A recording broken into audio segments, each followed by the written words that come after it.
우리 오늘 찬양대가 어제의 2배가 왔는데 어제의 찬양에 비해서 또 2배의 은혜가 있었습니다. 자기들 칭찬해도 아멘 안 하는 건 병일 확률이 있는데 왜 2배의 칭찬이 이 2배가 은혜가 됐냐면 새벽에 나와서 특별히 또 찬양을 불렀어요. 그런데 한 번 부른 찬양을 내일 새벽에 또 안 부르면 인간이 아닐 것 같아서 그냥 시작한 거 내일 새벽 한 번만 더 하면 끝나니까 우리 내일 새벽에 한 번만 더 합시다. 자, 우리 오늘 은혜 받았습니다. 박수 한번 하겠습니다.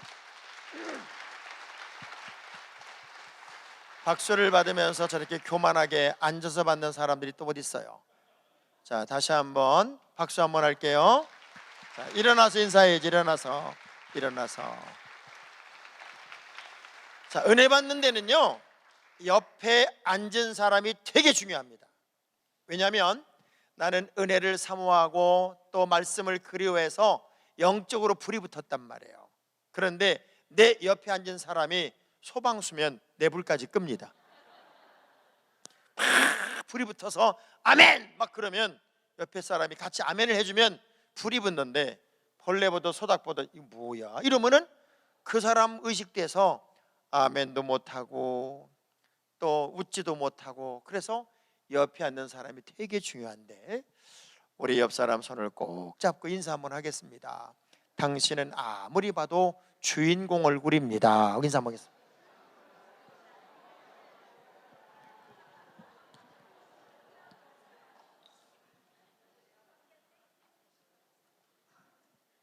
여러분 알아요? 주인공은 총을 7방을 맞아도 안 죽습니다.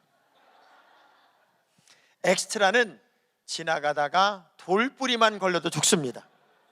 근데 주인공은 아무리 총을 맞아도 아무리 어려움을 당해도 안 죽어요. 신기하죠? 팔이 잘라지면 다음 장면에서는 다른 팔로 연습을 해서 원수를 갚는 장면이 나오고, 분명히 죽었다고 생각했는데 다음 장면에 어떤 여자가 간호하고 있는 장면이 나오고, 하나님은 우리를 단 한 번도 서자로 그리고 엑스트라로 부른 적이 없습니다. 우리는 전부 다 하나님의 자녀이며 또 하나님의 백성이며, 그리고 여러분은 주인공입니다. 자, 주먹을 불끈 쥐고 나는 하나님 나라의 주인공이다, 이 주인공 의식을 가지고 살면요 삶의 방향이나 방식이 절대로 시시해지지 않습니다. 이번에 집회가 본질로 돌아가자는 거잖아요. 본질로. 그러면 내가 누구냐는 것을 어제 우리가 이제 알게 되었는데, 자, 두 손을 가슴에서 한번 따라합시다. 어제 못 오신 분들을 위해서. 나는 이 세상에 단 하나밖에 없는 하나님의 아들의 목숨값이 나가는 걸작 중에 걸작이다. 누가? 가슴을 치면서 내가! 이렇게 하는 거예요. 이럴 때요 팍 치는 순간 기침, 해소, 폐병이 떠나갑니다. 자, 해봐요. 나는 이 세상에 단 하나밖에 없는 하나님의 아들의 목숨값이 나가는 걸작 중에 걸작이다. 누가? 이 자존감을 가지고 여러분이 걸작의식을 가지고 살아야 할 이유와 의미를 가졌어요.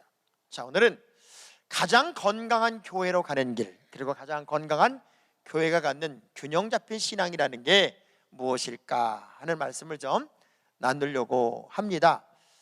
성경에 많은 교회들이 등장을 해요. 그런데 그 초대교회 중에 가장 건강한 교회, 가장 균형 잡힌 교회, 가장 힘있는 교회, 가장 영성이 넘치는 교회, 저는 아멘 할 때까지 계속 조색인다고 그랬어요. 가장 강력한 교회, 성도들의 건강이 아주 건강한 교회, 그 교회 하나를 고르라면 주저하지 않고 데살로니가 교회를 고르게 됩니다. 왜냐하면 이 데살로니가 전서를 우리가 이렇게 읽다 보면 바울의 전성기 때 가장 행복한 이야기를 듣고 설렘과 감동을 가지고 서신서를 썼기 때문에 이 데살로니가 전서 한 권은 삶이 루즈해지거나 영적으로 탈진이 오거나 삶의 목적을 잃어버리거나 삶의 가치관의 의미를 잘 모를 때 이 데살로니가 전서를 읽으면 힘을 얻게 되고 능력을 얻게 되고 감사를 회복하게 되고 기쁨을 회복하는 역동성을 가진 성경, 바울의 최고 전성기 때 가장 행복한 마음으로 서신을 기록한 성경이 데살로니가 전서여서 그만큼 힘 있는 성경을 데살로니가 전서라고 말합니다. 자, 그러면 데살로니가 교회의 탄생의 이야기를 한번 저 밑으로부터 들어가 볼게요. 바울은 1차 전도 여행을 이제 배를 타고 구브로섬을 거쳐서 이제 버가, 비시디 안디옥, 이고니온, 루스트라, 더베 이 지역을 쭉 돌아서 왕복하고 온 게 1차 전도 여행입니다. 그 안에서 루스트라에서 디모데도 만나기도 하고 더베에서는 돌에 맞아 죽었다고 생각을 해서 루스트라에서는 길거리 갖다 버려진, 성 밖에 버려진 고난의 시간도 있었지만 그럼에도 불구하고 복음 전하는 일이 얼마나 행복했고 예수 증거하는 것이 얼마나 신바람이 났든지 2차 전도 여행은 바나바와 대판 싸우고 이제 신라와 함께 무트로에서 바울의 고향인 길리기아 다소를 거쳐서 1차 전도 여행지였던 갈라디아 땅, 더베, 루스트라, 이고니온, 비시디 안디옥, 갑바독 이런 지역을 다 포함한 갈라디아 땅을 돌아다니며 든든히 교회를 세우는 중에 주님의 영감을 받아요. 너 아시아사에 그만해라. 그리고 내가 너에게 지시할 곳으로 가라는 그 말씀을 듣고 갈등을 해요. 그래서 드로아로 갔다가, 드로아, 여러분 트로이 목마 이야기 들어봤죠? 처음 들어봤어요? 드로아를 갑니다. 드로아. 이게 드로아가 왜 드로아냐면 3차 전도 여행을 마치고 돌아오다가 바울이 거기서 말씀을 전하는 도중에 이 말씀을 듣다가 떨어져 죽은 유두고란 사람이 있죠. 처음 들어봐요? 난 지금 여러분 표정 때문에 내가 뭐 잘못 말하고 있는 것 같아. 지금 여기는 뭔 얘기를 하면 맞으면 아멘 이래 되는데 뭐라고? 이러는 것 같아. 꼭 유두고가 떨어져 죽은 데가 드로아입니다. 그래서 아주 이름도 드로아 죽겠어. 아주 그냥 거기서 밤에 잠을 자다가 환상을 보고 이제 마게도냐 사람들, 쉽게 말하면 지금의 그리스의 위쪽 지역에 있는 사람들이 오라는 그 환상을 보고 바로 사모드락의 섬을 거쳐서 빌립보를 들어가요. 그리고 빌립보에서 루디아를 만나면서 첫 번째 유럽 예배당을 세우고 암비불 아보로니를 거쳐서 지금도 그리스의 제2도시인 데살로니가란 지역, 지금도 이름이 데살로니키란 이름을 그냥 쓰고 있어요. 알렉산더 대왕의 고향이고, 그리고 놀랍게도 전 인구의 14%가 유대인일 만큼 많은 유대인들이 디아스포라해서 이제 살던 지역, 지금 우리식으로 표현하면 이 LA 같은 지역이에요. 많은 한인들이 이제 모여 사는 그런 지역에 바울이 이렇게 들어갔는데 얼마나 많은 회당 모임을 하고 있는지 그리스의 전문 서적을 찾아보니까 요 데살로니가에서 베레아까지 그때 당시 회당이 38개가 있었다 할 만큼 유대인들이 많이 모여서 유대 공동체를 이루고 특별히 교회 공동체를 이루고 활동했던 지역이 데살로니가 지역이었어요. 거기에 가서 이 유대인들에게 말씀을 전하죠. 바울이 전한 말씀은 기독론이에요. 예수 그리스도는 이 땅에 오셔서 우리 위해 십자가를 지셨고 그분은 죽으셨으며 사흘 만에 부활하셔서 우리가 그분을 믿으면 구원의 백성이 되고 영생을 얻습니다 하니 말씀만 전하는 거예요.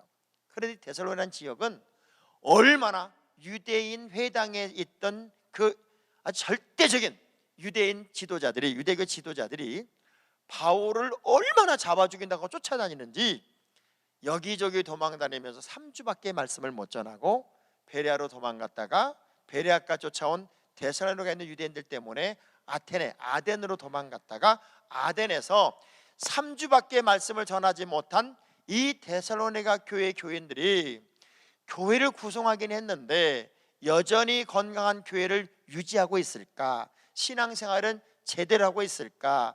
그 교회는 부흥하고 있을까? 전 아멘 할 때 해본다고 그랬죠. 그 교회는 건강할까? 그 교회는 하나님의 역사가 나타나고 있을까? 이게 너무 궁금해서 디모데를 데살로니가라는 지역에 보내요. 한번 가서 다 보고 와라.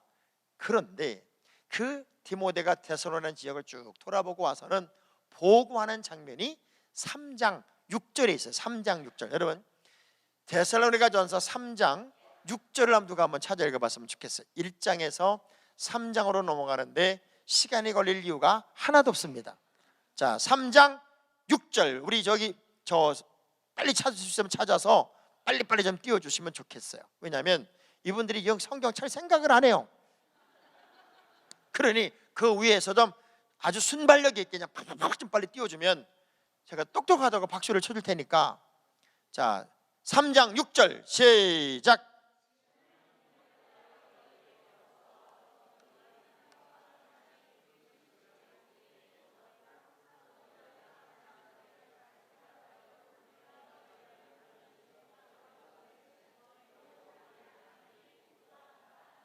자, 무슨 얘기를 하냐면, 자, 얼마나 그들이 신앙생활을 똑소리나게 하고 있는지, 그들은 사랑이 넘치고 믿음이 넘치고 소망이 넘치고 거기다가 바울을 보고 싶어서 난리가 났다는 얘기를 들으면서 7절에 보면, 그러므로 내가 그 말들을 들으면서 뭘 받았대요? 위로를 받았대. 위로. 근데 보통 교인들은 어떻게 신앙생활해요? 목사님이 나를 위로해 줘야 된다고 생각을 하고 예수를 믿어. 다른 분은 몰라도 목사님은 그러시면 안 되지. 어서 많이 해본 소리 아니에요? 다른 사람은 그래도 목사님은 그러시면 안 돼. 근데 목사도요, 끝없이 소진하는 자리이기 때문에 때로는 정말 위로받고 싶어요. 예를 들면 이렇게 말씀 전하고 주일 예배 끝났는데 나가면서 우리 권사님이 손을 꼭 잡으면서 목사님 은혜 받았습니다. 오늘 말씀 너무 감사합니다. 빈말이라도 이렇게 하고 가면요, 위로가 될까요? 안 될까요? 뭐랬는지 알아요? 어제 설교 준비 안 하셨나 봐요.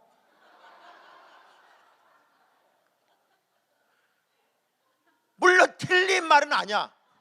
틀린 말은 아니야. 아닐 수 있어. 그렇지만 그렇게 말하면 내가 설교 못하면 내가 더 잘 알아. 근데 그렇게 말하면 얼마나 신경질이 날까. 제가 목회를 해보니까 제일 고마운 교인이 누군 줄 아세요? 알아주든 안 알아주든 언제나 그 모습 그대로 한결같이 변함이 없이 그 자리를 지키고 있는 교인들을 보면 그렇게 고맙고 귀해. 근데 잘할 때는 할렐루야 놀렐루야 난리가 났어. 그러다가 그냥 삐치면 영하 38도로 팍 떨어져서 눈 내리깔고 눈에 흘기고 난리가 났어. 저는 우리 교회 이순심 권사라는 한 분이 계세요. 이분은 참 안 생기신 분이에요. 그래서 교회에 존재가 별로 없어요. 그런데 그분이 저를 만난 지가 25년이 지났어요. 제가 말씀을 전하면요, 그분은 저를 짝사랑하는 여인처럼 그렇게 밝고 환한 얼굴로 저를 향해 이렇게 웃으면서 말씀 하나 안 놓치고 이러면서 말씀을 들어요. 저는 그래서 가급적이면 그분을 보고 설교를 합니다. 이분은 저한테 와서 인사도 잘 못해요. 너무 부끄러움을 많이 타서. 그리고 저를 그렇게 짝사랑하는 여인처럼 쳐다보고, 그래도 우리 교인들이 질투 안 하고 저도 시험이 안 드는 이유는 그분이 75세이기 때문에 그래요. 이분은 가끔가다 교육자들을 대접하기 위해서 돈을, 여기식으로 표현하면 500불 정도를 직접 저한테 못 주고 목자를 통해서 우리 쑥 부목사에게 전달을 해요. 그러면 제가 만나서 권사님 고맙습니다 하고 인사하려는, 권사님 하는 순간 벌써 인사할 줄 알고 도망가. 아이고 도망가. 한 번도 공치사를 안 해. 알아주든 안 알아주든 언제나 그 모습 그대로 그 자리 잘 지키고 있는 그런 교인을 보면요, 안심이 돼. 안심이 돼. 근데 잘할 때는 세계적으로 잘하는데 언제 뒤집어질까? 불안한 사람이 있어. 옆 사람 쳐다보면서 혹시 당신 얘기는 아닐까요? 물어봐봐요. 위로가 되는 거. 여러분 생각해 보세요. 여러분 전교인이 목사를 24시간 감시한다고 생각을 해보라고. 얼마나 힘들겠어요. 저는 여러분 담임 목사님을 뵈면 이런 천사 같은 분이 이 지구상에 없을 것 같아. 목소리도 큰 적이 없어. 네.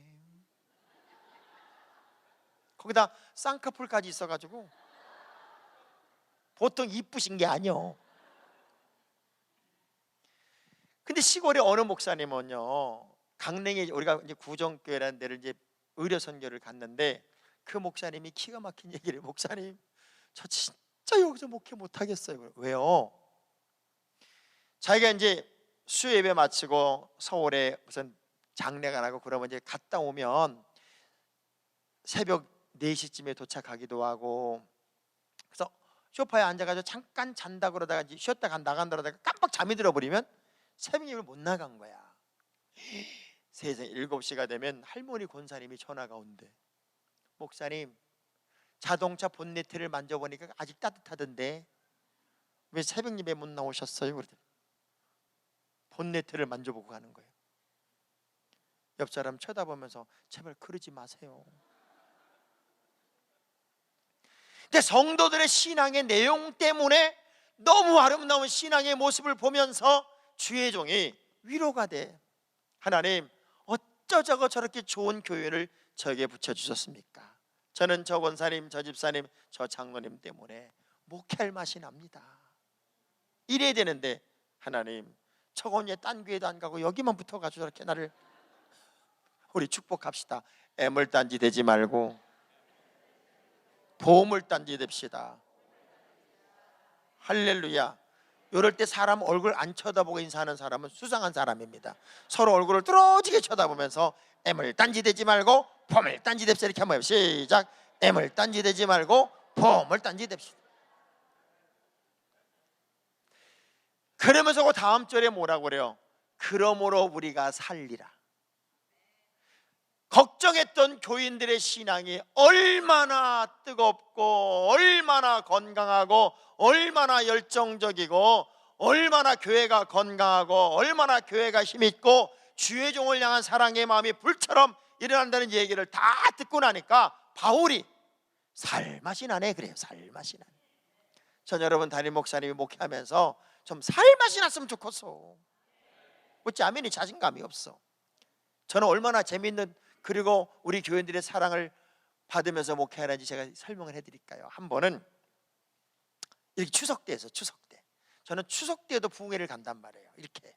근데 그때는 이제 안양에 있는 안양의 갈매산 기도원에서 이제 부흥회를 하고 이제 금요철에 때 온 거예요. 근데 그때가 추석이 목요일인가 됐었을 거예요. 그래서 이제 금요일과 연결되는데 작년이군요. 작년. 이번에는 금요 차례 인도하면서 송편도 못 먹었네 이랬어요. 그리고 토요일 날 아침에 제가 교회를 간 거예요. 우리 교회 위에는 할머니 권사님들이 한 30명이 주무시기도 해요. 근데 토요일 추석이고 토요일 날 아침인데 그 방에서 도란도란 소리가 나는 거예요. 그래서 뭔 소리가 나고 가봤더니 세상에 할머니 권사님들 5분이 송편을 한시로 빚고 있어. 송편을. 그래서 뭐 하는 거예요? 그랬더니 목사님 송편 못 드셨다면요. 그래서 우리가 송편을 지금 만들고 있어요. 그러는 거예요. 근데 이거 어디서 다 문 닫은데 어디서 쌀을 빻냐? 그랬더니 기가 막힌 얘기를 해요. 우리 이모 김정희 권사님 아들이 유명균 권사라고 경찰이에요. 경찰. 그 권사님이 아들을 깨워가지고 야, 너 우리 목사님 송편 못 드셨댄다. 사서 드릴 수도 있지만 사서 주는 건 내 직성이 풀리지 않으니까 내 손으로 지어서 목사님 드려야 되니까 너 지금부터 백차를 타고 방앗간이란 방앗간은 다 뒤져서 문을 두들겨라. 그래가지고 거기에 잠자는 분이 있으면 그 집에 가서 쌀을 빠와라. 그래가지고 우리 권사님이 계속 돌아다니다가 강동구에 어느 방앗간 문을 두드렸는데 거기서 주인이 잠을 자더래. 그래서 백차가 앞에 있죠. 경찰이 딱 서가지고 쌀 좀 빱시다 했더니 안 빠질 수가 없잖아. 그래가지고 한 시류를 쪄서 제 방에 가져온 거예요. 마치 제가 뭘 느낀 줄 아세요? 다윗이 베들레헴의 운물물에서 물을 길어다 준 3명의 용사들의 그 물을 먹지 못하고 이건 물이 아니라 너희들의 생명이다고 말한 것처럼 제가 페이스북에다 뭐라고 쓴 줄 아세요? 나는 이렇게 목회한답니다. 이건 떡이 아니고 사랑입니다. 아멘 안 할 줄 알았어. 지금 속으로 계산해서 이런 사람이 있다. 목사님한테 잘하라는 거 아니야 이거 지금, 이런 말이 있잖아. 진짜 성격이 못된 사람이 있어요. 뭘 얘기하면 그것을 은혜로 받아야 되는데 비아냥으로 받아들이거나 이상하게 뒤틀리는 사람, 이렇게 꼭 꼬여가지고 폐배 꼬인 사람이 있어요. 이 폐배 꼬인 사람은요, 오바댜서의 말씀을 보니까 진짜 하나님이 가만 안 둡니다. 오바댜서라는 성경은 에돔 족속의 멸망 이야기예요. 에돔 족속. 에돔 족속이 누구예요? 에서의 후예예요. 근데 이 에서와 야곱은 같은 형제잖아요. 그럼에도 불구하고 한번 팥죽 사건 이후에 뒤틀린 이후부터 에서의 후손들은 이스라엘만 보면 잡아먹지 못해 안달이 난 거예요. 끝없이 뒤틀려 있어요. 하나님이 에돔 족속 멸망 이야기를 하면서 뭐라는 줄 아세요? 도둑이 도둑질하면, 풍성이 도둑질했으면 도둑도 양심이 있어서 얼마를 남기는 것이고, 농부가 소출을 충분히 했으면 그 농부가 어느 정도 남겨서 가난한 이들이 먹게 하는 법이다. 그러나 나 여호와는 에돔 족속에 대해서는 하나도 남기지 않으리라. 싹 없애버리겠다는 거예요. 그만큼 뒤틀린 인생, 꼬여있는 인생을 하나님이 기뻐하지 않아요. 자, 우리 옆 사람 악수하면서 그만 푸세요. 그만 푸세요. 자, 좋게 말할 때 조금 빨리 푸세요.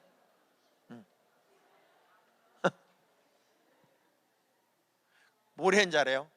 나는 한 번 아닌 건 아닌 거야. 제발 그러지 마요. 한 번 아닌 게 아닌 게 어디 있어? 우리의 신앙생활에서 하나님이 원치 않은 거면 내 자존심이 꺾여도 풀어야 되는 거예요. 세상에 교인들의 신앙의 내용 이야기만 들어도 주의 종 바울은 위로가 되고 살맛이 나고 감사가 되고, 그런 교회가 데살로니가 교회였단 말이에요. 저는 우리 이 드림교회가, 여러분 담임 목사님이 목회하면서 저를 지금 한 이틀 만나셨는데 계속 자랑만 하시는 거야. 계속 나 배가 아플 정도로 자랑을 해. 우리 장로님 이런 분이 계시고, 우리 권사님 이런 분이 계시고, 밥을 먹으러 가면 우리 권사님은 이런 분이고, 막 얼마나 자랑하는지 내가 한만 봐도 그 정도는 아닌 것 같은데 엄청나게 자랑을 하시는 거예요.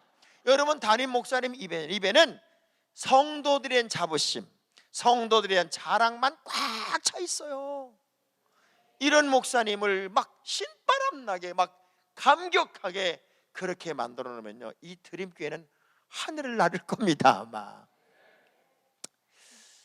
특별하게도 이 데살로니가 교회는 사실은 말씀의 깊이도 오래 받지 않았는데 말씀을 제대로 받았고 신앙생활이 신바람이 났어요. 오늘 청년들이 이렇게 왔잖아요. 몇 사람이 왔잖아요. 저는 미국 와서 부흥회를 하면서 이렇게 청년부가 단체로 이렇게 앉아가지고 예배 드리는 거 처음 봤다. 아주. 왜냐하면 이 친구들이 되게 웃기는 게요, 어른 예배 드리려면 우리는 청년이니까 뭐 영어권이니까 하고 슬그머니 그쪽에 가 있고, 그리고 또 영어권 아이들은 한국말을 못 알아들으니까는 아예 예배 드리는 걸 아예 없애요. 저는 그래서 청년이 단독으로 드리는 예배를 없애버렸어요. 너희들이 주관하는 예배에 어른들이 참여할 수는 있지만 니네끼리 드리는 예배는 나 용납 못한다. 왜? 완전 분리가 돼버리더라고. 교회에서 완전 분리가 돼서 이런 부흥회를 해도 청년부가 한 명도 안 오는 거예요. 그런데 그걸 없애고 났더니요, 어른하고 청년들이 이렇게 섞여 있어. 얼마나 감사해요. 한 번은 저희 장로님이 제 방에 오셔가지고 뭐 비타민C를 팔아요. 씩씩거리고 뭐 비타민C 500도 팔고 C 1000도 팔고 막 팔아. 왜 이렇게 화가 나셨어요? 그랬더니 진짜 요즘 젊은 애들이 뭐가 없대. 뒤에 가지가 붙어. 왜요? 마당을 통해 이렇게 들어오는데 그렇게 많은 청년들이 있는데 인사하는 아이들이 한 명도 없더라는 거예요. 그래서 제가 장로님, 요즘 청년들은 자기들의 세상을 살기 때문에 지들이 바쁘면 누가 지나가도 지나가는지도 몰라요. 근데 장로님, 청년들에게 인사받고 싶으세요? 그렇대. 청년들이 그래도 나를 알아주면 좋겠대. 그럼 제가 가르쳐 드릴 테니까 나랑 약속을 했어요. 좋습니다. 약속했으니까 내가 하는 대로 하는 거 한대. 지금 내려가셔서 청년들 다 모으세요. 다 모아서 피자 사 먹으라고 10만 원만 주고 오세요. 갑자기 밑에서 장로님 난리가 났어. 제 방에 올라왔길래 장로님 시간 날 때마다 그렇게 하세요. 사실은 교회가 부흥하려면요, 우리 장로님들이 저기서 나타나면 우리 청년들이 장로님 그러고 가서 남장로님 그래서 팔짱 탁 끼고 식당 가가지고 시컷 먹은 다음에 계산하세요 그리고 도망가고, 이래야 교회가 부흥하는 거예요. 그렇지 않아요? 근데 애들이 막 놀다가 장로님 나타나, 야 장로님 왜 입혔나, 이러면 안 된다고. 우리 장로님들 한번 일어나보세요. 장로님들, 우리 장로님들, 시무장로님들 일어나보세요. 시무장로님들. 우리 장로님들은요, 이 건물로 따지면 기둥입니다. 맞죠? 기둥 뒤 장로님은 좀 나 좀 보이게 와보세요. 이쪽으로요. 예. 근데 기둥은요, 어떨 때 제일 계속 서 있어야지. 어떨 때 제일 멋있냐면 숨어 있을 때 제일 멋있습니다. 이 건물이 탄탄한데 멋있으려면요, 기둥이 탄탄히 받치고 있으면 건물이 튼튼합니다. 근데 이 건물이 정말 멋있으려면 여기도 이런 기둥만 없으면요 얼마나 시원하겠어. 이 기둥이 숨어서 탄탄히 받쳐주면 그 건물은 최고의 건물입니다. 아멘. 보이는 듯 보이지 않는 듯 그 저력을 나타내며 단단히 버팀목 역할을 해주는 게 사실은 장로님들이에요. 그리고 이렇게 청년들이 모처럼 이렇게 부흥에 참석하면 어떻게 얘들을 그냥 보내냔 말이에요. 그래서 우리 장로님들이 오늘 예배 마치면 내일 주말이겠다, 금요일날 밤새 하는 가게도 있잖아요. 그러니 우리 청년들을 장로님들이 데려가서 최고로 맛있는 요즘엔 데니스든 어디 가가지고, 한국 같으면 피자헛을 시켜서 주면 좋은데 여기는 그런 게 없으니까 그냥 싹 청년들하고 장로님들이 가가지고, 청년들은 장로님을 가운데 딱 모셔놓고 장로님 그러면은 어떻게 안 사주겠냐고. 자, 우리 청년들만 할 게 아니라 천교인이 장로님들을 향하여 내일 새벽은 이 장로님들이 새벽 예배 나오는 천교인에게 밥을 대접합니다. 괜찮죠?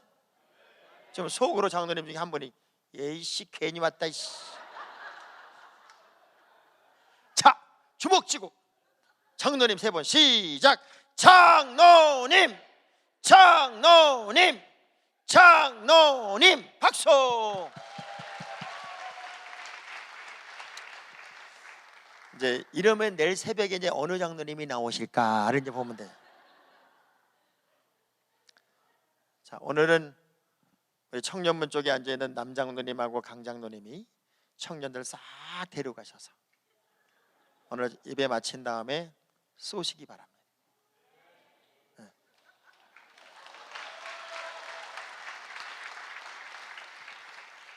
자, 그런 어떤 아름다운 하모니가 자꾸 만들어지면 교회는요 힘을 얻어요. 그리고 미래적인 교회는 아이들이 좋아하는 교회가 돼야 돼. 저희는 우리가 금요일 별빛 예배라는 게 있어요. 금요일 날 9시부터 11시까지 유초등부 아이들이 150명이 모여요. 난 또 안 놀래. 내가 놀래겠어. 그 아이들이 엄마를 아빠를 철에 끌고 온다고요. 그 정도로 영적으로 건강한 교회가 되려면 여러분 전부 다가 내면 속에 불이 붙어야 돼요. 자, 데살로니가 교회 성도들이 긴 시간 말씀을 듣지 않았음에도 불구하고 이렇게 건강할 수 있었던 이유는 뭐냐면 복음의 본질로 돌아갔기 때문에 그래요. 잡다한 것을 머릿속에 넣지 않았기 때문에 그래요. 사이드에 지저분한 것들을 넣지 않았기 때문에 오직 핵심적인 말씀으로만 무장됐기 때문에 그들은 흔들릴 시간도 없었어요. 그래서 데살로니가 지역에서 야손의 집에 사람들이 바울 잡아 죽인다고 쫓아왔을 때 바울의 일행을 뭐라고 표현하냐면 이렇게 표현합니다. 저기 세상을 어지럽히는 사람들이 여기에도 이르렀다, 이렇게 표현했어요. 영어 성경에 뭐라고 되어 있어요? Upside down the world. 세상을 발칵 뒤집는 사람들이 여기에 이르렀다 그랬어요. 그때 당시 세상 사람들이 크리스찬을 느낄 때 어떻게 느껴요? 세상을 뒤집는 사람. 오늘 밤 여러분 모인 여러분들이 이 파사데나를 뒤집어 버리세요. 뒤집어 버려야죠. 아멘이 요래가지고 어린 반푼어치도 없습니다. 자, 다시 해볼게요. 아주 파사데나를 확 뒤집어 버리고 이 주변을 확 뒤집어 버리세요. 뒤집어. 이럴 때는요 어떻게 아멘 하냐면 아멘 아멘 이래 되는 건데 여러분 아멘 이런단 말이에요. 다시 해볼게요. 정말 이 세상을 활칵 뒤집어 버리는 능력이 여러분에게 있어야 돼요. 아멘. 자, 그러면 데살로니가 교회가 도대체 어떤 에너지를 가지고 있기 때문에 이게 가능했느냐? 1장 3절로 다시 넘어와 보면 이 교회는 믿음, 소망, 사랑이 있었어요. 그런데 믿음에 역사가 붙었고 소망에 인내가 붙었고 사랑에 수고가 걸어붙어 있어요. 그죠? 근데 우리가 고린도서에서 이런 말씀 들었어요. 믿음, 소망, 사랑 이 세 가지는 항상 있을 것인데 그 중에 제1은 사랑이다. 이 사랑이 1번이라는 게 아니라 사랑은 다 들어가야 돼요. 신앙은 세 종류가 있어요. 광신, 맹신, 참신앙이 있어요. 광신, 맹신, 참신앙인데 맹신은 내 안에 나를 가둬요. 그래서 맹신자는 늘 자기 세상을 살아요. 뭘 맨날 봤대, 뭐 맨날 들었대. 내 친구 전사는 신학교 다닐 때 이렇게 부흥회만 하면 내 옆구리를 쿡쿡 찔리면서 뭐라는 줄 아세요? 안 보여? 뭐가? 지금 강대상에 예수님이 왔다 갔다 하고 있대. 근데 그 녀석은 예쁜 청년만 하면 어젯밤에 주님이 나에게 쟤랑 색이라고 그랬다는 거예요. 난 별 희한한 놈을 다 봤어요. 그래서 사람과 아무 관계가 없어요. 자기만의 세상을 살기 때문에 이 사람은 그저 교회에서만 자, 집에도 잘 안 가, 기도원 쫓아다녀. 모처럼 신랑이 여보 그러고 아는 척하면 사탄아 물러가라 막 이래. 한 번은 의정부에 가서 말씀을 전하는데 그런 분이 있어요. 찬송을 부르니까 벌떡 일어나더니 이러고 찬송을 불러. 이러고 이 사람 때문에 웃느라고 사람들이 찬송을 못해. 그냥 자기만의 세계를 사는 거야. 광신자는 뭐냐? 대인관계도 있고 아름다운 사랑의 관계도 맺는데 내 마음대로 내 뜻대로 끝까지 사람이 안 가면 자꾸 정죄를 해. 교회 안에 제일 많은 성도들이 누군 줄 아세요? 나름대로 난 믿음이 있어, 나름대로 난 뜨거워, 나름대로 나는 할 만큼 한다고 생각을 해. 그런데 내 뜻대로 되지 않으면 다 틀렸다고 말하는 거야. 그러면서 자꾸 사람하고 싸우고 그 사람을 정죄하고 저건 틀려먹었다 이래. 그런데 참신앙은 뭐냐? 저기서 권사님이 나타나면 여기서 모여있던 사람들이 권사님! 하고 손짓하는 사람이 참신앙이에요. 근데 여기 사람들이 모여있다가 저기서 권사님한테 야 저거 온다 저거 와 이러면 안 돼. 손만 잡아도 마음까지 따뜻해지고 밀가루 반죽 속의 물처럼 공동체를 따뜻하게 만들고 왠지 그분이 있으면 마음이 안정이 돼. 그런 거죠. 목사님 이번에 우리 선교회가 어디 놀러 갔다 온대요. 누구 가세요? 아무개 권사님. 아이 그럼 됐어요. 잘 다녀서 이래야 되는데 누구 가요? 아무개 큰일 났네. 큰일 났어. 인정, 어딜 가도 인정되는 사람이 참 신앙인데, 이 신앙의 균형을 잡는다는 게 그만큼 중요해요. 그런데 데살로니가 교회는 믿음의 역사하는 믿음의 사람들이 구성이 되어 있고, 인내하는 소망의 사람들이 넘쳐났고, 수고의 사랑을 이루어내는 사람들이 넘쳐났어요. 자, 같은 믿음인데 이 믿음이란 단어는 단 한 번도 명사형으로 쓰이는 법이 없어요. 믿음은 현재 진행형 동사예요. 그래서 과거의 믿음은 말짱 꽝이야. 우리나라 사람들이 제일 많이 쓰는 단어가 뭐예요? 이래서 내가 왕년에 내가 한가닥 했지. 내가 왕년에 내가 새벽 예배도 한 번도 안 빠지고, 내가 왕년에 내가 기도할 때 진짜 환상을 보고, 내가 왕년에 기도할 때는 방언을 하고. 근데 지금은 개뿔이야. 현재 진행형 동사, 지금의 믿음이 제일 중요한 거예요. 전 여러분이 내 생애 최고 전성기가 지금이었으면 좋겠어요. 옆 사람 악수하면서 지금 잘하면 되는 거예요. 지금. 과거 얘기할 거 하나 없어요. 대한민국 사람들은요, 옛날에 진짜 뭐 한가닥 안 한 사람이 없어. 그런데 지금은 뭐냔 말이에요. 지금이 여러분의 생애 가장 뜨거운 시간, 가장 사모함의 시간, 가장 열정적인 시간, 최선의 시간이 돼야지. 그런데 신앙생활 하다 보면 여쭤볼게요. 시험 들어요, 안 들어요? 속상한 일 있어요, 없어요? 근데 하나님이 속삭여서 시험 드는 사람 손 들어봐요. 여러분 전부 시험 들었대. 근데 왜 들은 거요? 사람 때문에 들은 거예요, 다. 그러면 가서 권면한다고요. 아유, 우리가 하나님 보고 믿었지 사람 보고 믿었어? 우리는 주님만 바라봐야지 사람 때문에 넘어지면 안 돼. 이렇게 권면하면 아멘. 그리고 여러분이 풀어요? 아니면 그래도 그 인간이 그러면 안 되지? 신기한 건 사람에 걸려서 하나님을 놓치는 거예요. 그거 알아요? 세상적인 죄는 감추면 없어져요. 근데 하나님 앞에의 죄는 고백해야 없어져요. 하나님 앞에 모든 죄는 다 내놔야만 없어지는 거고, 세상적인 죄는 말하면 다 감옥 가. 근데 주님 앞에 모든 죄는 고백을 하면 할수록 다 사라지는 거예요. 그래서 여러분, 같은 믿음이라도 역사하는 믿음, 뭔가 능력이 나타나고 권능이 나타나고 힘이 나타나고 권세가 넘치는 그 믿음이 여러분의 믿음이 되어야 되는데, 믿음은 두 종류예요. 구원의 믿음이 있고 상급의 믿음이 있어서, 구원의 믿음은 있다 없다를 보는 거예요. 그러니까 여러분이 지금 예수를 믿잖아요. 그러니 의인이에요, 죄인이에요? 이거 헷갈려요? 다시 여쭤볼게요. 여러분, 예수 그리스도가 내 인생의 구세주인 걸 믿으시죠? 그러면 의인이요, 죄인이요? 의인입니다. 100% 의인입니다. 왜? 내가 공부를 잘하고 못하고를 떠나서 학교에 딱 들어가는 날 호칭은 뭘로 바뀌어? 학생으로 바뀌어. 내가 예수 안에 들어가는 순간 나는 죄인이었던 내가 의인이 됩니다. 그래서 신분의 변화는 하루아침에 일어납니다. 그러나 근성의 변화는 시간이 필요합니다.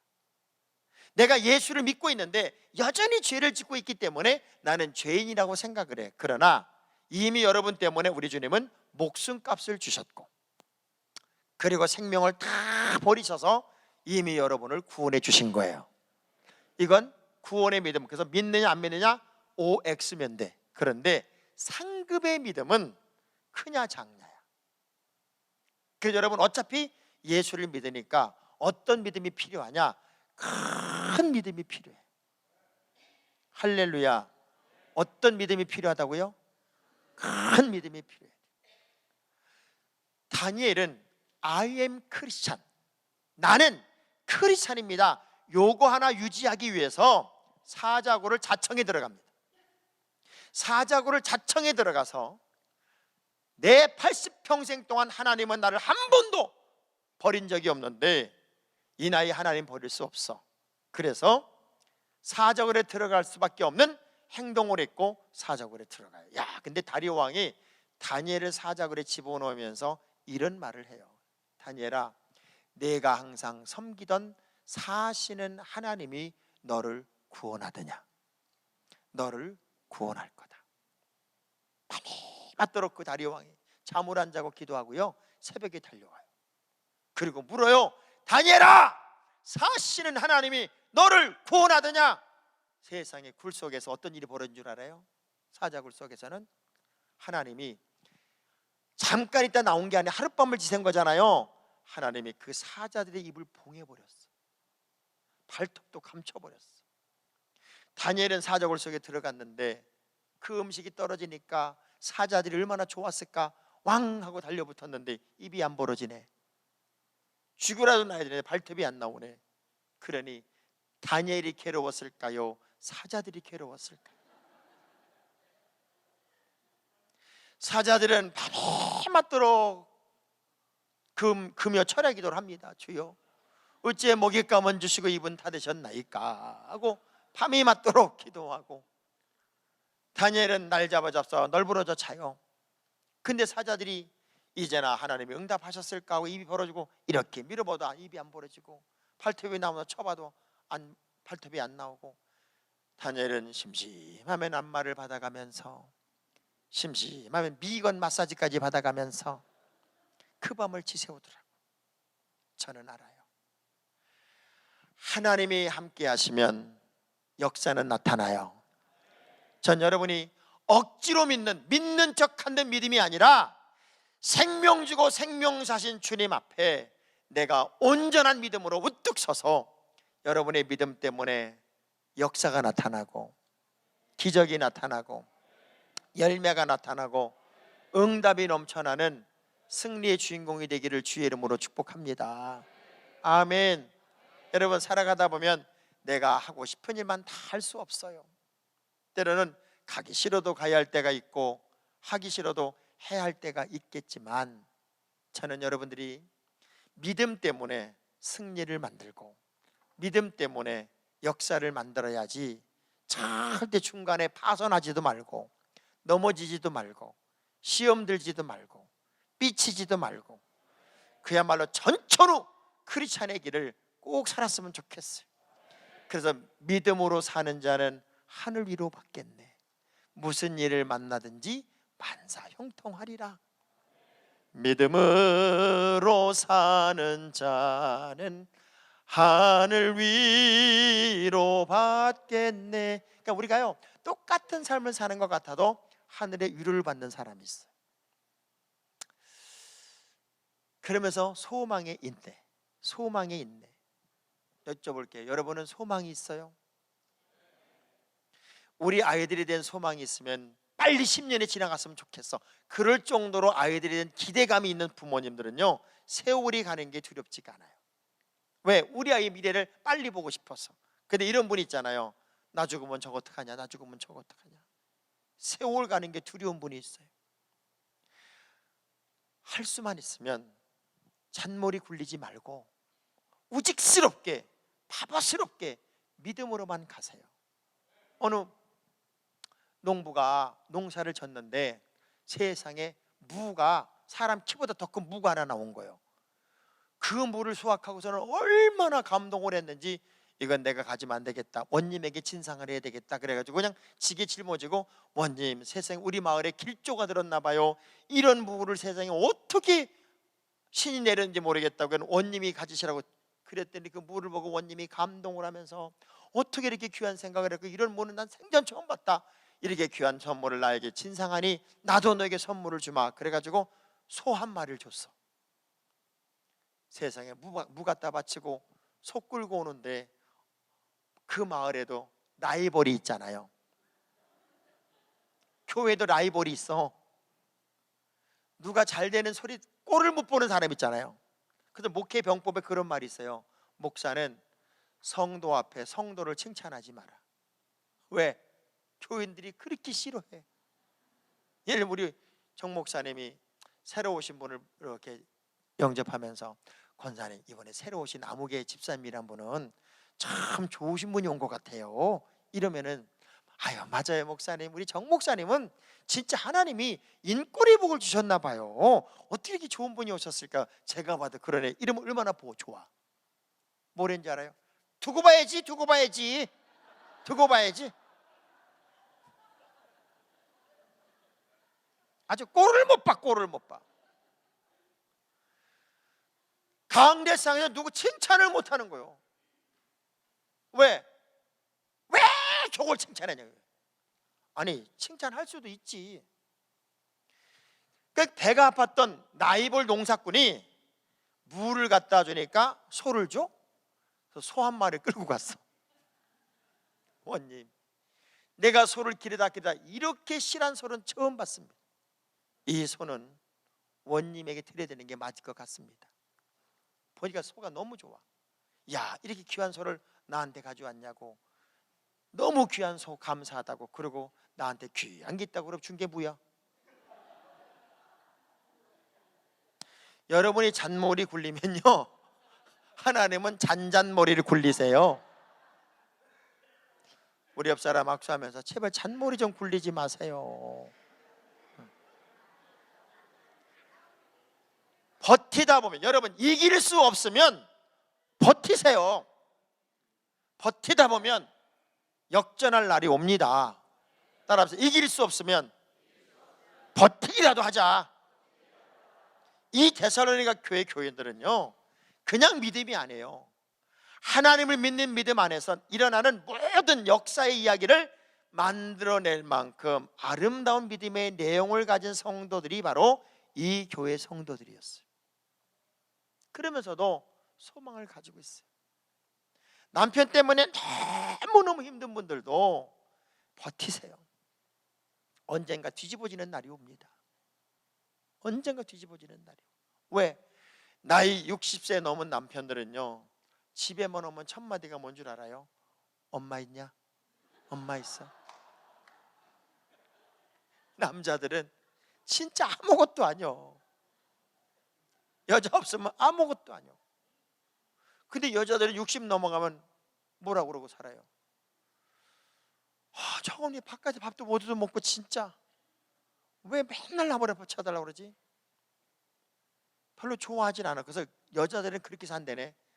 안 살 걸 살아주는 마음으로 살고, 남편들은 젊을 때 못한 걸 나이 들어서 미안한 마음으로 보상하려는 마음으로 사는 게 남편이래네. 그래서 나이가 든 남편들은 늘 부인을 바라보면 미안한 마음이 있고, 여자들은 그 오난을 다 기억하면서 내가 살아주는 게 기적인 줄 알아라 그러고 산다는 거예요. 근데 어느 가정이든지 서로 간에 소망이 있으면 행복한 거예요. 여러분, 꿈이라는 단어가 드림이잖아요, 그렇죠? D가 뭐예요? Determination, 뭔가 결정하는 거지. 이번 41주년 기념하면서 정말 우리 드림교회답게 내가 한 명은 내가 전도해본다. 진짜 올해 말까지 한 명은 전도해보고, 총동원 주일에 하여간 밥을 몇 번을 사서라도 내가 10명은 내가 끌어와 본다. 나름대로 목표를 한번 정하면요, 됩니다. 근데 생각조차를 안 해. 난 안 될 거야. 그러니까 아무것도 못하는 거예요.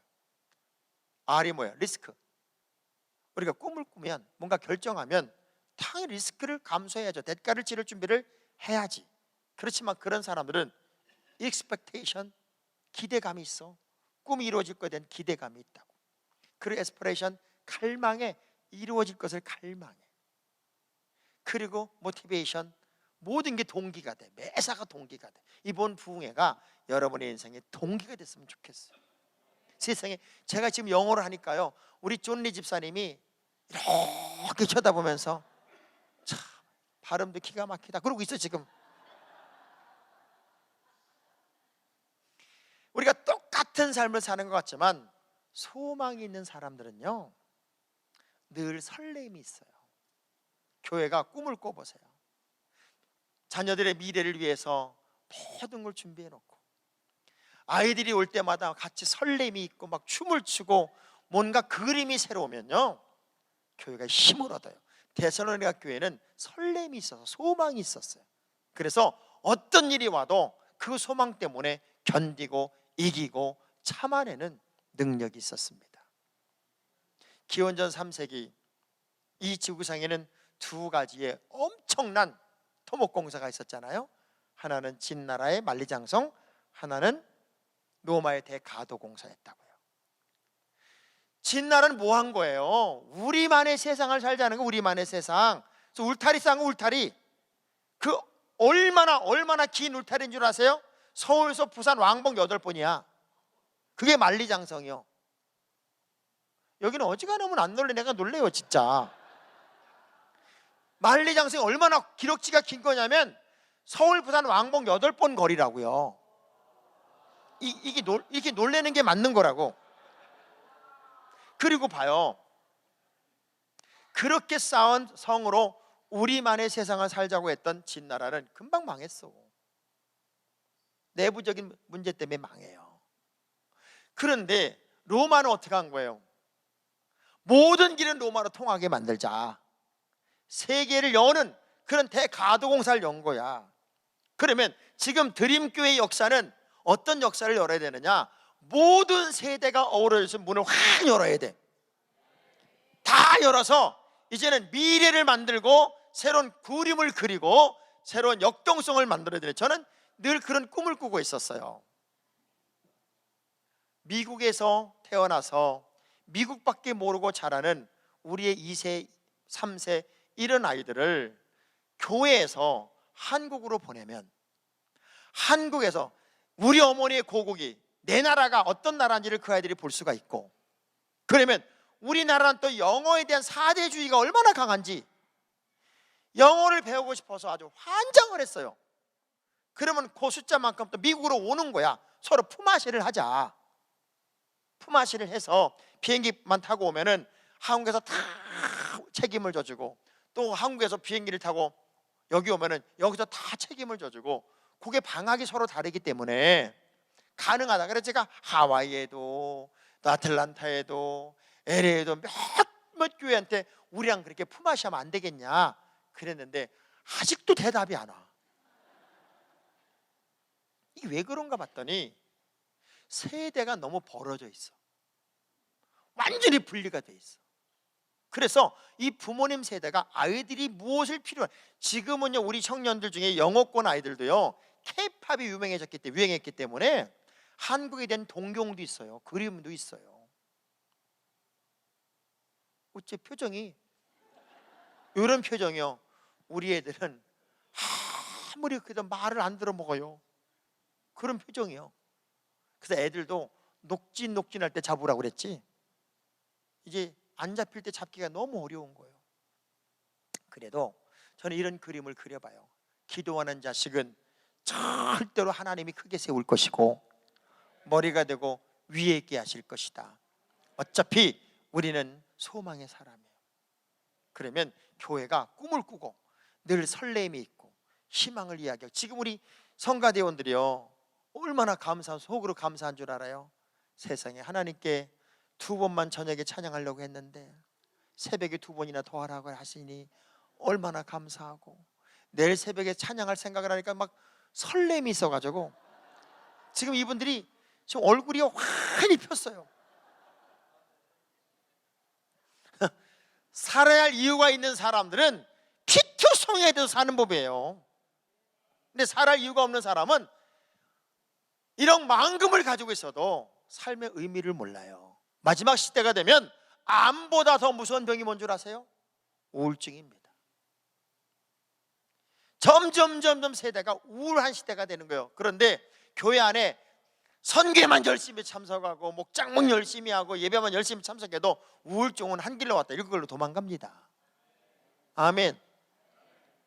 근데 맨날 시험 들고 삐쳐가지고 나는 이제 사람하고 안 어울릴래, 나는 조용히 교회만 다닐래, 그리고 맨날 삐치니까 조용히 어떻게 교회를 다니냐고. 우리는 세상에 비치고 세상의 소금인데, 여러분 조용히 다니려면 절간을 다녀야 돼요. 세상에 처음에 교회를 나왔는데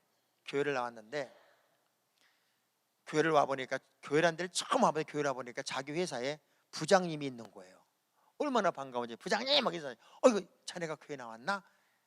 근데 교회를 와보니까 계속 뭐 할렐루야 할렐루야 그런단 말이에요. 그러니까 다른 건 뭐 들어본 소리가 없으니까, 부장님 제가 교회 와보니까 할렐루야 할렐루야 그러는데 할렐루야가 뭐예요? 물어봤어. 근데 이 부장도 부인 때문에 나오는 그냥 날라리 신자야. 할렐루야가 뭔지를 몰라. 그럼 모르면 모른다고 그래야 되잖아요. 여보게, 남원에 가면 춘향이와 이도령이 만난 광안루라는 다리가 있고, 진주에 가면 논개가 적장을 끌어안고 죽은 촉송루라는 다리가 있네. 내가 생각할 때는 천국에는 할렐루라는 다리가 있는 것 같아요. 아마 거기서 우리가 이 다음에 천국에 가면 우리 하나님과 내가 만나는 다리가 할렐루라는 다리여서 거기서 야 하고 만나는 것 같아요. 자, 웃기지 않아요?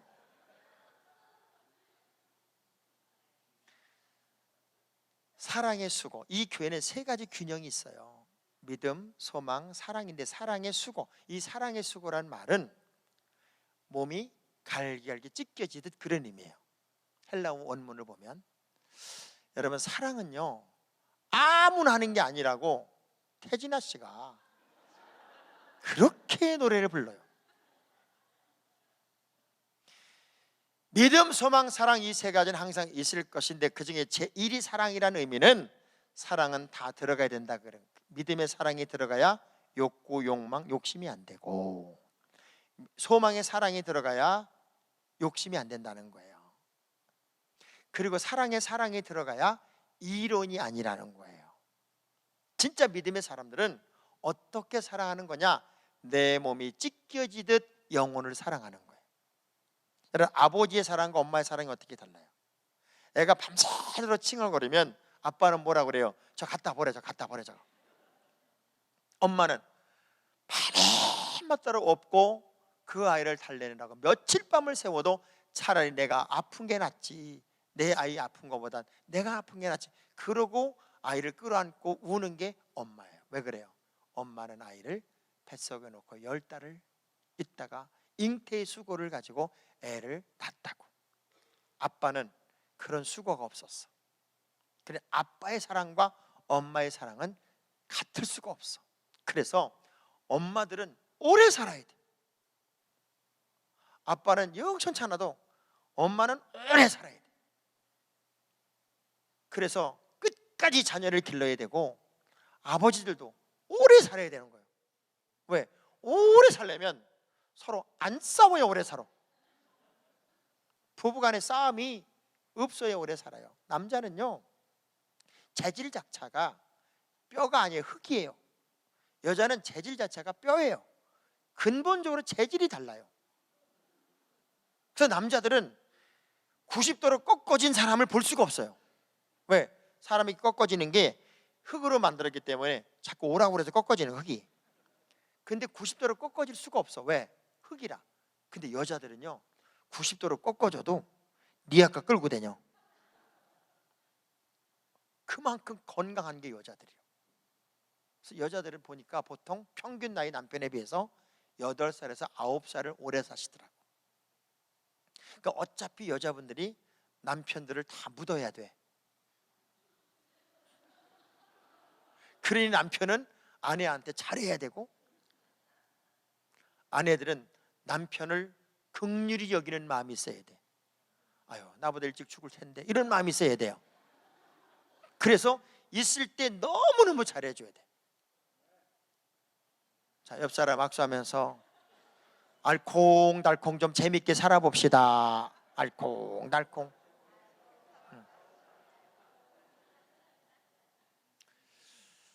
그러니까 어차피 우리는요 성경을 이렇게 쫙 짜면은 마지막에 남는 단어가 2단어인 거 아시죠? 하나님 사랑, 이웃 사랑입니다. 마지막 남는 단어가 하나님 사랑, 이웃 사랑이에요. 한 율법사가 예수님에게 와서 질문을 했어요.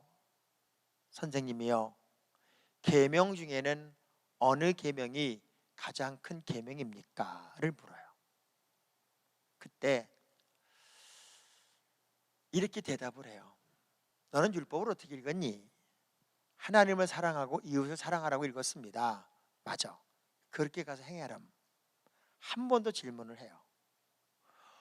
어느 계명이 가장 큰 계명입니까? 라고 물었을 때 우리 예수님 이렇게 말합니다. 하나님을 사랑하는 것이 가장 크고 첫째 되는 계명이요, 둘째는 그와 같으니 내 이웃을 내 몸처럼 사랑하라는 것이다. 여기 우리가 잊고 있는 단어가 하나님을 사랑하는 것이 가장 크고 첫째 되는 계명이요, 둘째는 그와 같으니, 이코르니 내 이웃을 내 몸처럼 사랑하라는 것이다. 이걸 잊고 있었어요. 자, 예를 들면 이런 거예요.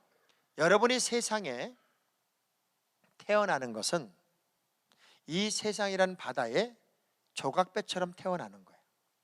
그리고 세상에 태어난과 동시에 우리는 죽음을 향해 갑니다. 죽음을 향해 가요. 근데 어떤 사람은 지옥에서 영생하고 어떤 사람은 천국에서 영생을 합니다. 왜? 언젠간 죽을 테니까. 우리는 어디에 맞춰진 존재냐면 천국에 맞춰졌어요. 그런데 닷도 노도 키도 없어. 그래서 하나님이 두 노를 준 것이, 하나는 하나님 사랑의 노고 하나는 이웃 사랑의 노란 말이에요. 근데 우리는 어떻게 신앙생활해요? 하나님 사랑의 노는 열심히 셔. 사랑합니다, 주여 믿습니다, 막 금식기도 하고 철야하고 뭐 봉사하고 난리가 났어. 근데 저 김집사 미워 죽겠습니다. 저 아주 그냥 저것만 없으면 교회 다닐만 납니다. 그러니 신앙생활 어떻게 됐어요? 열심히 하면 할수록 제자리 뺑뺑 돌았어. 제자리 뺑뺑 도니까 이렇게 생각합니다. 내가 이렇게 열심히 하면 뭔가 역사가 나타나야 되는데 왜 나는 늘 제자리지? 그리고 왜 이렇게 어지럽지? 이렇게 생각을 해요. 여러분이 신앙생활 하면서 사람을 미워하는 게 얼마나 큰 문제인 줄 아세요? 이 땅이 매이면 하늘이 매이고 이 땅이 풀어져야 하늘이 풀어지는 거예요. 아멘 안 할 줄 알았어. 지금 속으로 내가 다 용서해, 그것만은 내가 용서 못한다. 지금 이 마음이 두 명이 들고 있어 지금. 근데 사실은 용서 못할 게 아니야. 그렇게 뭐 대단한 잘못한 것도 아니야. 근데 그 감정의 골이 깊어져서 그냥 쳐다만 봐도 재수가 없는 거야. 근데 성경은 뭐라고 돼 있어요? 원수를 사랑하고 저주하는 자를 축복하고 미워하는 자를 선대하래요. 그러니까 성경적으로 살아야 돼요? 감정적으로 살아야 돼요? 옆 사람한테 물어봐요. 성경대로 살아야 되는 거요? 기분대로 살아야 되는 거요? 물어봐봐. 우리 성경대로 살아야 돼요. 말씀대로 살아야 돼요. 그러면 내 심령 속에 누군가가 미워지기 시작했다는 것은 이미 마귀에게 틈을 주고 있는 거라고요. 그래서 미움을 극복하기 위해서 기도합니다. 미운 마음을 채우게 해 주옵소서. 미운 마음을 채우게 해 주. 이렇게 하면 할수록 미움은 더 생겨. 왜? 제자리 뺑뺑 돌고 있으니까. 전 여러분이요, 한쪽 놈만 젓는 푹 맞은 인생 같은 신앙생활 그만했으면 좋겠어요. 반쪽짜리 신앙생활 그만했으면 좋겠어요. 야, 목사님이 목회하기가 제일 어려울 때, 제가 정말 목회하기 어려울 때가 언제냐면 교인끼리 싸울 때요. 예를 들면 이 두 분이 싸웠어. 근데 이제 그 주간의 설교가 서로 사랑하라야. 다른 분들은 아무 의미를 몰라. 두 사람은 설교 듣는 내내 요 생각이 들어. 저게 찔렀구나. 저게 찔렀어. 저게 찔렀으니까 저 설교 하시는 거야. 저게 진짜 너무 힘들어. 아주 보편적인 설교를 하는데도 불구하고 상처받는 분들이 있어요. 일반적인 설교를 하는데도 상처를 받아. 왜? 길거리 지나가다가 어깨끼리 부딪혔어요. 건강한 사람들은 죄송합니다 그러고 지나갑니다. 어깨가 딱 부닥치자마자 한 사람이 아야 난리가 났어. 왜? 상처가 있었어. 여기 여러분, 상처가 영어로 뭐야? 스카잖아. 스카. SCAR. 몰라요? SCAR. 소니 집안 맞죠? 맞아. 난 또 틀린 줄 알았어. 여러분들이 고개를 깨우뚱거리는 말하면 틀린 줄 알았어. 근데 C를 T로만 바꾸면 스타가 되잖아. 상처를 치유하면 스타가 되는 거예요. 그래서 저는 여러분에게 부탁합니다. 반쪽짜리 신앙생활 끝내야 돼요. 하나님을 사랑하는 거랑 똑같은 이코로 이웃을 사랑해야 됩니다. 그래야 우리가 정확한 균형을 저어서 목표를 향해 갈 수가 있어요. 노를 정확히 양쪽을 쳐야지 한쪽 노만 좀 뺑뺑 도는 거잖아요. 그래서 하나님 사랑의 강도와 이웃 사랑의 강도가 똑같아요. 십계명의 절반이 똑같듯 시몬 베드로에게 주님이 질문하는 내용이 똑같듯 하나님 사랑, 이웃 사랑의 의미는 언제나 반반이었어요. 그래서 이제는 여러분이 철저하게 하나님 사랑의 노와 이웃 사랑의 노를 저어가면서 진짜 마음속에 응어리가 조금이라도 있는 사람이라도 다 지우고 용서하고 미운 마음 제거하고 그냥 손 한번 꾹 잡아주고 한번 꼭 안아주면 끝날 걸 가지고 365일 그냥 인상을 써대고 뒤에서 막 뒷담화를 해대고 얼마나 전화질을 해댔는지 세상에 당신만 알아 그랬던 얘기가 전 교인이 다 알아.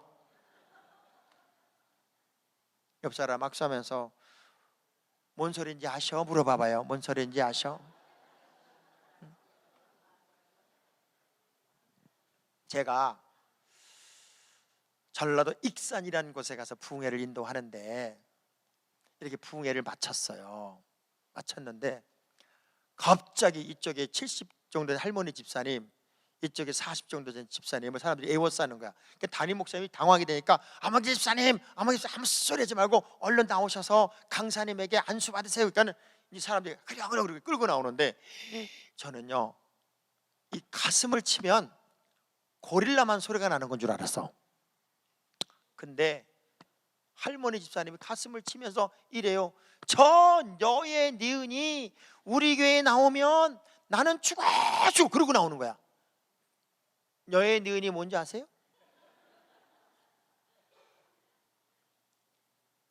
이쪽 사람이 끌려 이렇게 둘이 무릎을 꿇은 거예요. 안수 받으려고. 야, 근데 할머니 집사님이 숨을 쉬는데 나는 부흥회 차려놓고 이게 뭔 꼴이냐고. 어떻게 안수를 해야 되는지 몰라. 그냥 막 뭐가지만 막 뱉들었어.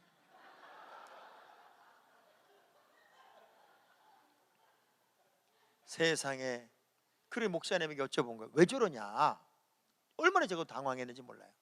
알고 보니까 이 할머니 집사님에겐 아들과 며느리가 있는데 며느리는 5년 전에 농약 먹고 죽었고 아들은 1년 전에 암으로 죽었는데 그 모든 원인이 저 여자 때문인데 제가 그때 이제 장학본 목사 해피 바이블이라는 CTS 프로그램을 한참 진행하고 있을 때였기 때문에 제 팬클럽이 있었어요. 팬클럽. 또 비웃는 것 좀 봐. 여러분은 시탁 한번 비웃어 아주. 이분이 시골에 내가 온다고 그러니까 그냥 온 거예요. 5년 동안 교회를 못 댕기다가 그걸 할머니가 본 거야. 돌아버린 거야. 근데 그 다음날 라집회도 똑같이 왔네. 그때 제가 이 그림을 그려가면서 하나님 사랑, 이웃 사랑의 의미와 왜 반쪽짜리 신앙생활은 안 되는지, 제자리 뺑글뺑글 돌아오면 안 되는지에 대한 설명을 계속 하고 있었을 텐데 1시간쯤 지나고 나니까 할머니 집사님이요 벌떡 일어나더니 막 울어. 하나님, 내가 저 여의 니은을 용서합니다. 그 쫓아가더니 꽉 끌어안고 왜 너만 잘못이겠니, 내 새끼도 잘못이지, 그러면서 막 우는 거야. 설교하다가 저는 벼락을 맞은 거지. 나는 그 둘만 그런 줄 알았더니 갑자기 이쪽에 있는 여자가 이쪽 여자한테 가더니 내가 너 속으로 미워했어. 서로 부둥켜 우고 난리가 난 거예요. 말씀을 못 전하고 저는 찬송을 부르고 목사님 방에서 기다리는데 30분이 지나도 담임 목사님이 밥 먹으러 가자고 나오질 않아. 30분쯤 있다가 나왔는데 눈이 뚱뚱 bus어요. 목사님, 크지 않은 마을에 두 가문이 싸웠고 한 명도 5년 동안 전도가 안 됐으며 교회는 문제의 원인 제공자로 늘 비난만 받았습니다. 근데 오늘 두 가문이 화해를 했으니 이건 마을의 화해이기도 합니다. 너무 감사합니다. 그런데 밥 살 여자들이 우느라고 나오질 않네요. 세상에 저녁 집회가 됐는데 한 배 반이 더 왔어. 근데 저는 이런 헌금을 처음 봤어. 축, 부흥, 이장, 아무개 이런 게 열댓 개가 올라왔어. 마을 지도자들이 다 왔는데 교인들이 봉투를 내잖아요. 그러니까 뭔가 부주해야 되나 보다 그래가지고 봉투를 내는 게 축, 부흥. 그 다음날 이장집에서 밥을 대접하더라고요. 저는 그걸 알아요. 어쩌면 세상 사람만 못한 더 편협하고 더 외골수적인 편견을 가지고 예수를 믿으면서도 우리는 주님의 사랑을 이야기하고 있는지 몰라요. 그거야말로 가식이고 위선이에요. 우리는 가짜가 진짜처럼 둔갑하고 있는 어쩌면 여우 같은 존재인지도 몰라요.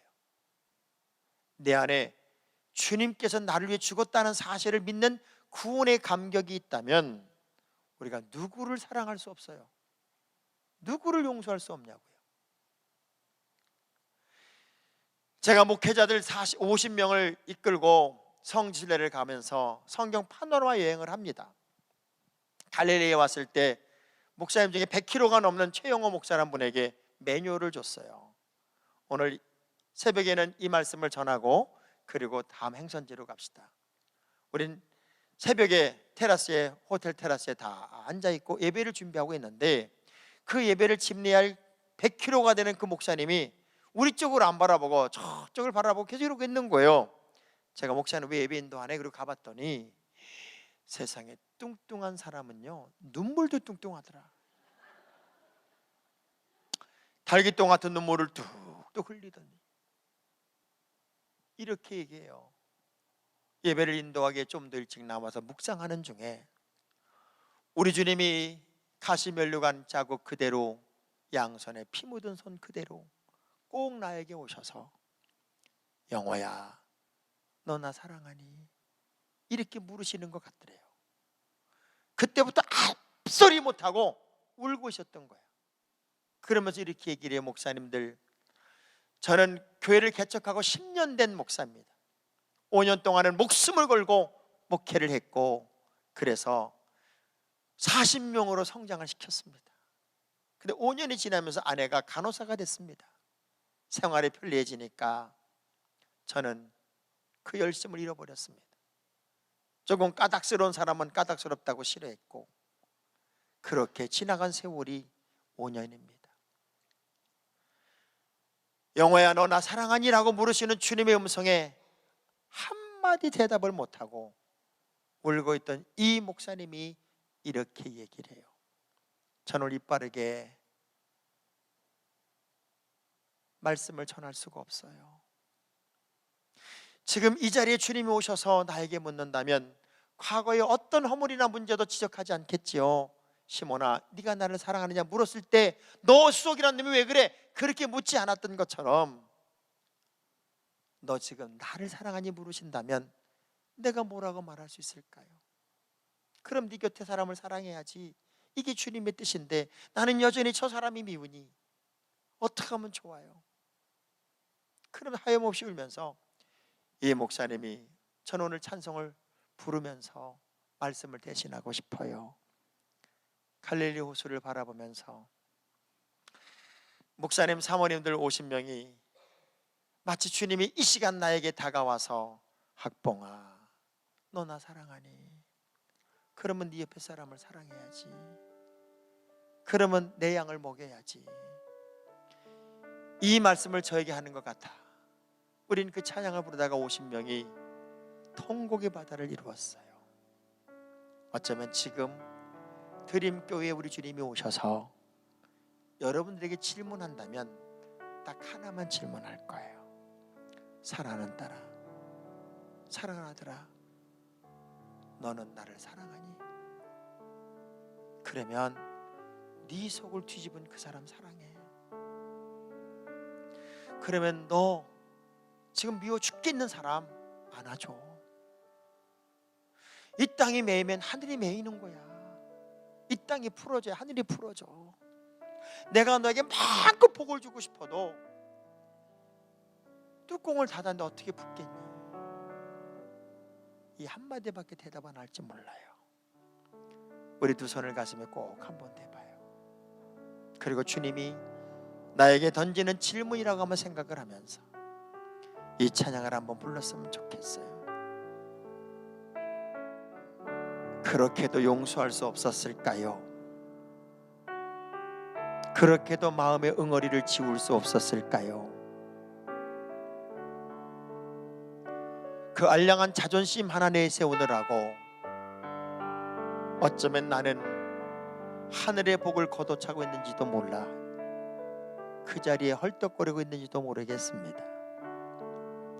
이 땅이 메이면 하늘이 메이고 이 땅이 풀어져야 하늘이 풀어지는데 내가 사랑해야 할 내 이웃과 내 가정과 가장 가까이 있는 주의 종과